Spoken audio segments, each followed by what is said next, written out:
छा लाड़काने ज़िले जे बकापुर थाणे हद अंदर क़ाइम चौकीअ में चौकी इंचार्ज मुश्ताक दुनियो जो क़त्ल हालीअ में ॾोहारियुनि जो रेड कारपेट माफ़िया जो नतीजो आहे। सहाफ़ी निसार कोकर हिकु अहम सवाल उथारियो आहे।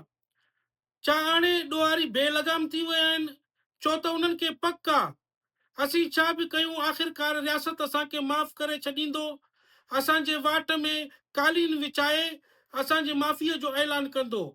हाणे अवाम त छा, इहे ॾोहारी, इहे क्रिमिनल, इहे मुजरिम कानून लागू कंदड़ इदारनि जे एहलकारनि खे बि सरियाम मारे रहिया आहिनि। हाणे उन्हनि खे न भउ आहे न ख़ौफ़ आहे।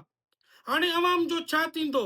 लाड़काने जो अवाम अॻे ई बेवस बणियल आहे, अॻे ई मजबूर आहे, अॻे ई ॾुथड़ियल आहे। लाड़काने जो अवाम ॾोहारी सरियाम घुमनि था पिया, सरियाम मोटरसाइकिलूं कसनि था पिया, सरियाम गन पॉइंट ते माण्हुनि खां मोबाइलूं कसनि था पिया। जहिड़ा झगड़ा लाड़काने में जाम आहे।